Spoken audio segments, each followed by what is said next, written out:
I made my client a fake cake. So a lot of the time, being a cake decorator, you will hear a lot of clients who say, I just really want a cake. We don't even care about the cake. We're not going to eat it. We just want it for display or decoration. So I thought, you know what? Stuff it. This is exactly what that client wanted. They wanted a decorative cake.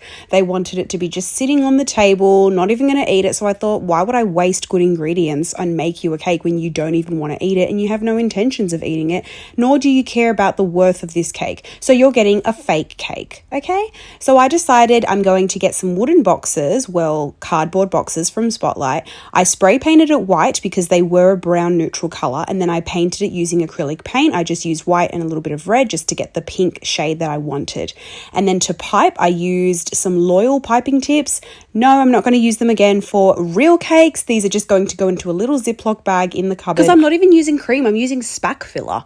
Anyway, so I decided I'm going to do a mint green, a white, and a pastel pink for this cake. This is what the client wanted. So I thought, why not? Let's go for it. Let's really heavily decorate it in ruffles. And the more and more I added, the more and more this really came to life. I actually designed it on Canva first just to make sure that I knew exactly what I was doing, because I didn't really want to go back and forth with this spack filler stuff. I didn't know how flexible and forgiving it was going to be with me. So I decided to draw it out first. I'll insert the image right now. She's pretty cutesy, don't you think? And that little ribbon that you can see in there is just so that they can actually open the box later on.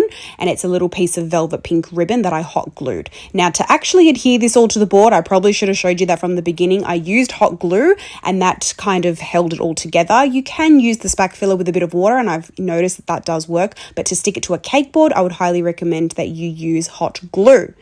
Anyways, I continued on piping, and I did all the little vintage piping swirls using like different star shaped piping tips, larger ones, small ones, big ones, some as big as your head.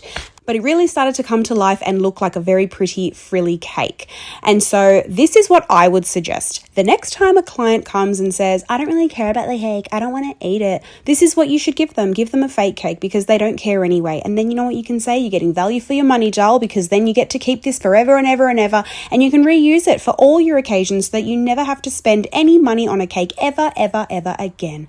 However, you will miss out on having a very delicious experience, but I guess it is what it is, and this turns into a very lovely keepsake. I mean, I might actually make this for myself. Lol jokes. I am the client. I'm a fussy person, and this is exactly what I wanted. A very cutesy cake I can keep forever.